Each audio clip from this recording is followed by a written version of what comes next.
Pernah ngerasa nggak sih otak kamu tuh jadi agak lemot gitu setelah kelamaan mainan HP?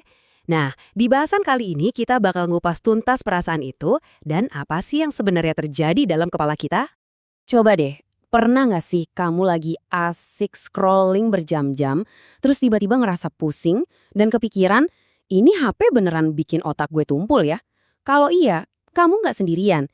Ini pertanyaan yang relevan banget di zaman sekarang. Oke, kita masuk bagian pertama. Bener nggak sih otak kita bisa membusuk? Kita bakal mulai dari istilah yang mungkin udah sering kamu dengar di internet, brain rot. Sebenarnya ini apaan sih? Cuma istilah gaul doang? Atau jangan-jangan ada penjelasan ilmiahnya? Jadi, brain rot ini emang bukan diagnosis medis resmi ya, tapi istilah ini pas banget buat ngegambarin apa yang terjadi waktu kita terus-terusan ngonsumsi junk food informasi. Coba deh bayangin, kita nyuapin otak kita cuma pakai video-video pendek, meme, sama gosip yang gak ada habisnya. Masalahnya, ini bukan cuma soal buang-buang waktu loh. Poin krusialnya tuh di sini. Setiap detik yang kamu habiskan buat scrolling, itu bukan cuma waktu yang hilang. Kamu itu sebenarnya lagi aktif ngebangun sesuatu di otakmu. Pilihannya, mau ngebangun jalur saraf buat fokus, atau malah ngebangun jalur buat gampang ke distraksi. Dan ini ngebawa kita ke satu konsep ilmiah yang keren banget di balik semua ini. Lanjut ke bagian 2. Otak kamu ternyata bisa dibentuk. Nah, ini dia inti dari semua pembahasan kita.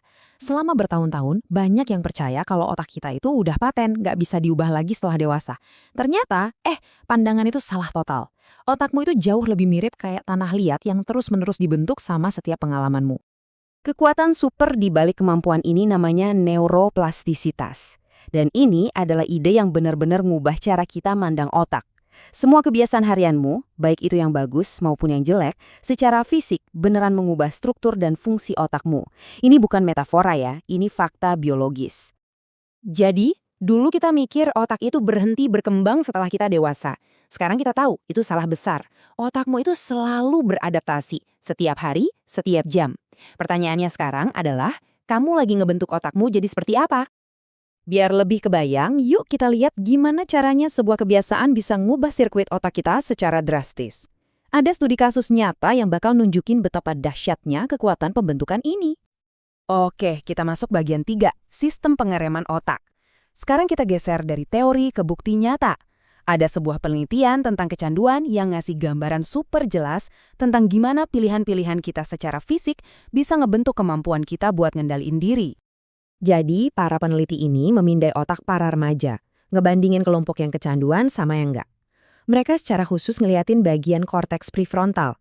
Ibaratnya nih, CEO dari otak kita, yang tugasnya buat mikir logis dan ngambil keputusan. Dan apa yang mereka temuin? Wah, bener-bener mengejutkan. Ternyata, kecanduan itu nggak bikin mereka jadi lebih bodoh.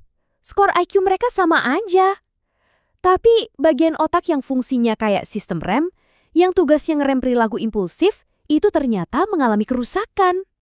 Nah, kutipan ini ngejelasin poinnya dengan pas banget. Kemampuan kita buat bilang enggak ke dorongan hati itu adalah fungsi fisik dari otak bagian depan kita.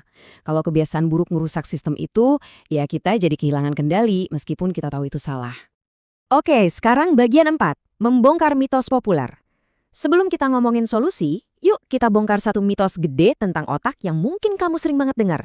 Penting banget buat ngelurusin ini biar kita bisa paham potensi otak kita yang sebenarnya.